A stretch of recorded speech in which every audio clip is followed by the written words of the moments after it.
I'm the Geek on the toilet seat, and this is my review.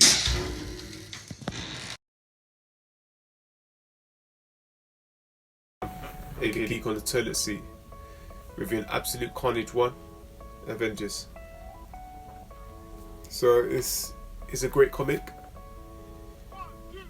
The cover, decent, but I've enjoyed the story. It's a great story. It introduces you to the storyline of what it revolves around, and it's a lot of basically innocent civilians being pulled into the horror or terror of what the Absolute Carnage storyline is. And that involves basically him taking them possibly to be sacrificed, to act as his kind of followers, minions, acting on his behalf as part of the Carnage hive. They're warning Captain America, God is coming, God is coming. So that's the introduction. One of the first infected in the issue is a mighty whack from the super soldier and heart soldier. And the costume literally, symbiote, literally flies off the top of his head. And Spider-Man gets introduced from a top-down view. Great scene. His weapon seems to be strong enough to hold them off, and Captain saves the day in that scene. He always has his trademark chopper bike. You gotta love that bike. The lights are great. Goes through to that scene with him and Spider-Man web slinging through the city, and they continue to talk on their adventures, and you get an idea of what team members are involved in this comic and what the plans are, so what the story's going to be and what ensues. So it's like a kind of espionage kind of thing. Some are moving stealth, but Wolverine, they introduce him and he's in the thick of the action as to be expected. Switches to Hawkeye. Hawkeye's in there and his door basically gets bust down by Carnage minions. And it's really cool how he just has like a tape, kind of cassette, and next thing you know he has his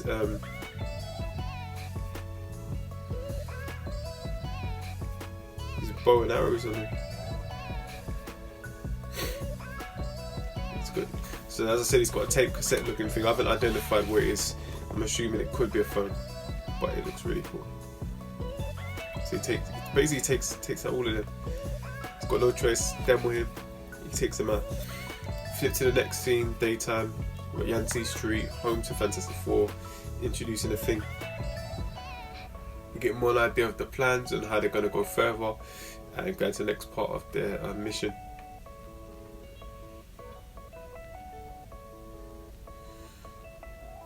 It goes in Spider-Man's mission. You know how Spider-Man is, he's very much someone that takes the loss personally, and that's what motivates him as a hero, the regret. And Captain America gives him some words of reassurance to get him back on the same page. And it's time for them to exit the scene.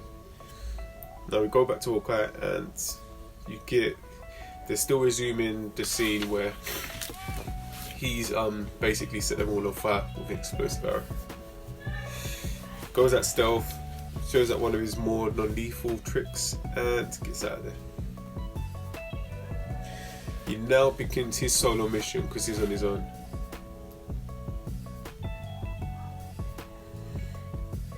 And you get, as he's going through the pages, you're reading his thoughts.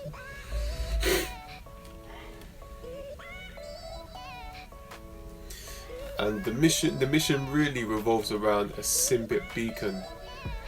So they're trying to find a beacon that's kind of calling all the you can call it followers or hive mind or whatever down to the central location where all these infected are being drawn. Carnage's big plan, like he's the be all and end all, is to get the codices from these heroes. Everyone involved has been infected by some kind of symbiote, and they're not only fighting for, say, maybe their lives, but they're also fighting to save the city and the world, because Noah's a big deal. He's a very big deal. and if he does come back, he's going to be stronger than ever. There's a scene on 3rd Avenue Bridge, the Bronx, and I never realised Wolverine to be this short. So I'll assume Spider-Man's height is probably the same as Tom Holland, between 5'7" and 5'9". Wolverine will probably be 5'4", minimum. Let's say maximum. But also the fact he hops over as he stands, or there's a hard to pronounce the word. He kind of hunches over as he stands and walks, so that shortens him a bit as well.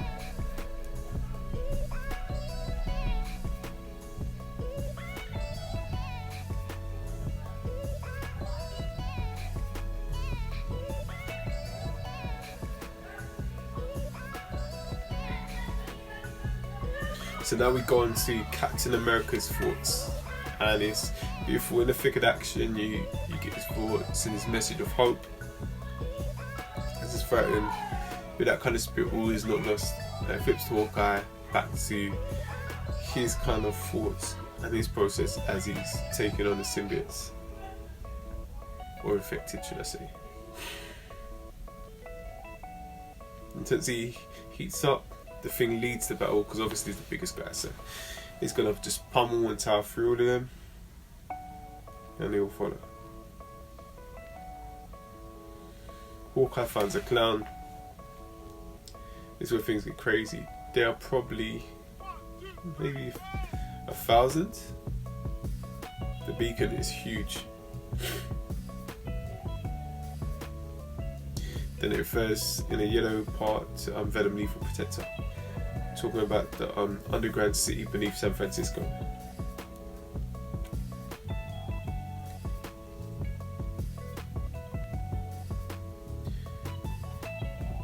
And they flash to Spider-Man, Captain America.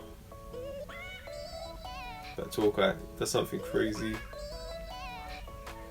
All of them there. Hawkeye's just on the other side of the beacon where the heroes are.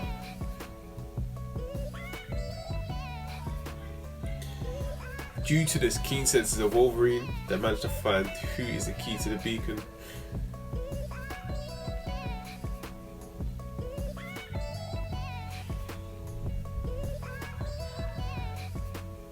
It goes to Captain America's kind of narrative. Let's say it's narrative, that makes more sense. So it's like a first person narrative. Then it goes to kind of like Hawkeye's thoughts or first person narrative. Battles the symbiote, uses sonic arrows to take them out.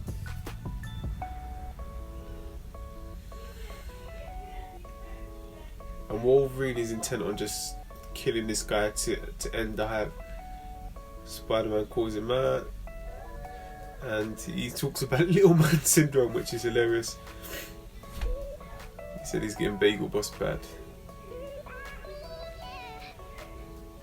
Spider-Man sticks his guns and what he's always stood by, and never took a life to save a life. Not going to start now. He carries the guy all the way to the street. Hawkeye has his battle with him, uses his sonic arrows, and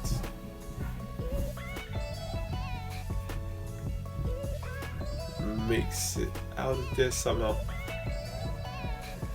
Some flames, so on as a distraction, I guess, and then gets out. Oh, it's not flames, it's actually an explosion. For Hawkeye to save himself and the girl that's had the infection run off her, he's made explosive arrows that have blown up, let's say, the whole side, the whole exit, and it's trapped the rest of the minions, followers, or those infected, and he gets out of that place. It's a tight corner, and I think Hawkeye's one of the best heroes because he's a hero. You could say he does things for the greater good, but I like the fact he's not self-sacrificial, and that's more like he has that mentality of split-second decisions, Sometimes you could call it like a soldier, but in a sense of either them or me, because that's literally what it became. It's like he has to do that to survive and to achieve, you might say, the greater good, and get a positive outcome. Because at the end of the day, he's one man on his own against maybe 100 people, plus he's got no powers. He's bound to get taken out. They're all symbiote induced, so I fully back him on his move. Yeah. The story just comes to an end on the final outcome of their mission with Spider-Man, Captain America, and the Thing. They have a positive end on that. It ends on a positive note, and they're given tips on how to treat the patient who's been knocked out and he is infected. He was this is a patient that was the center of the beacon. So it's been said the beacons are down on both coasts, so let's assume that's east and west coast.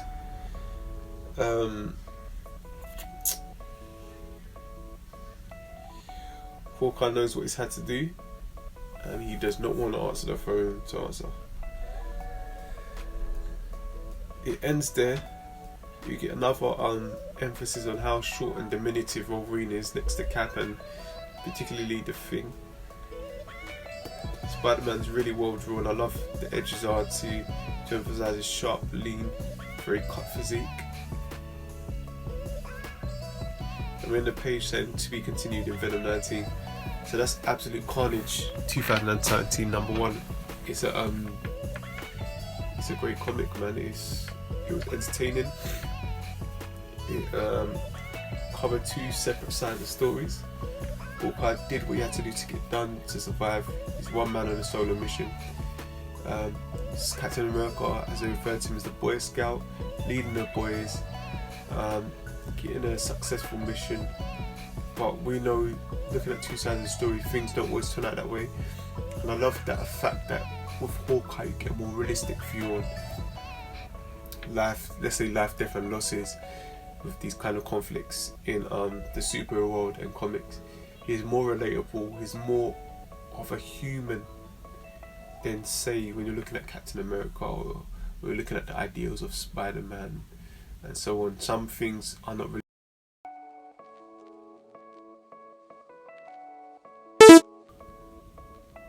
Some things are not realistic with the heroes.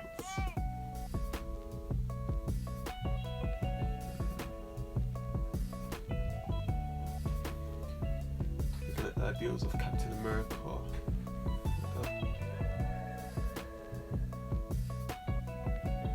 Hawkeye's a lot more relatable as a hero. It's a lot more realistic. His ideals as a human being, he almost has to be that way in the sense that because he technically or literally has no powers. He has to think in a more self-preservation or self-preservative kind of manner. He's a soldier with more liability on the field, if that makes sense. More liability to himself.